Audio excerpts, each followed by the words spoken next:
much on the radar as someone of a sort of player of interest and have seen her growth to be in this program? Yeah, within the Super W, she had some really standout performances.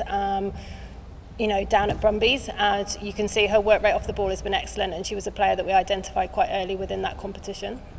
Maya, what's the situation of the hamstring? Do you have some prognosis on how long she'll be out for? Yeah, so unfortunately she won't make it back for the next 2 tests, but we're just looking at a couple of weeks longer, and she'll be back fully fit for August and going into WXV.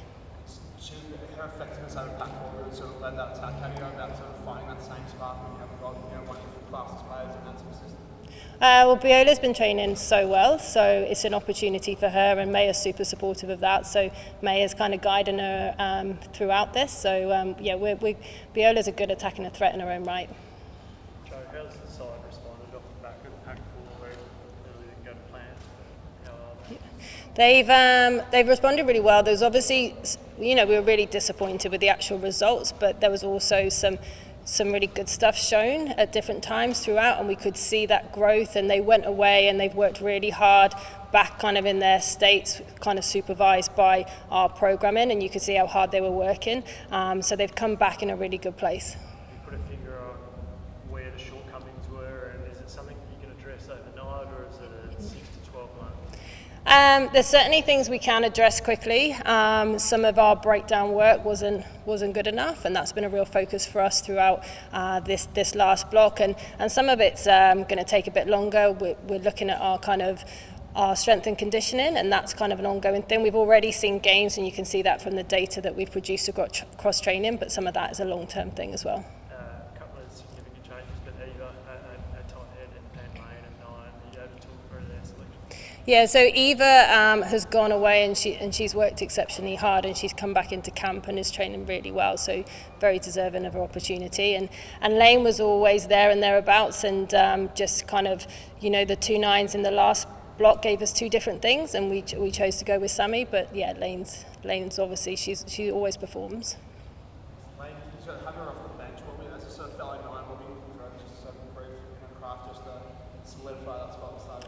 Some of it was tactical in terms of starting Sammy. Sammy just brought before a little bit more of a kicking threat, and Lane coming off the bench, we know she's got a strong running game, so that was some of our thought behind that before.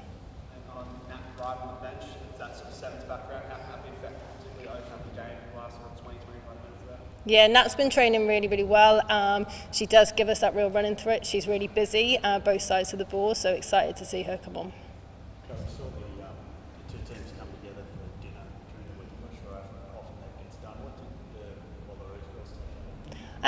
I think it was just great because, like you say, we don't get a huge amount of opportunity to do that, and I think when they're all chatting, actually you recognise that there's just so many similarities. They're chatting about schedule and training sessions, and actually our weeks look really similar, and it was just nice for them to share those thoughts and ideas across that.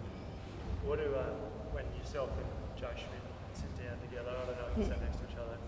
What did you eat? What do you talk about when the two?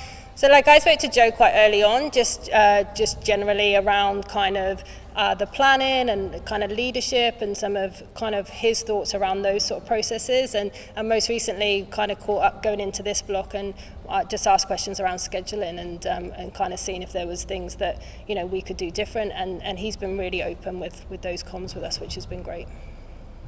On Fijiana, how do you prepare for a team which highly unpredictable whenever they get into space and their attack?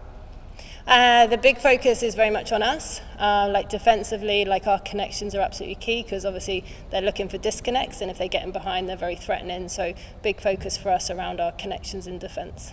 Just talk about the 2 sort of Rummy Demicons on the bench, what they sort of add particularly when he's looking sort of play that set piece playing the game. Yeah, so obviously Alana's here. She's been training really well. Definitely deserving an opportunity. And then you've got someone like Lydia who is, this week's about energy for us, and she just brings so much energy to the group as a person and as a player. So definitely looking forward to seeing what she brings when she comes on.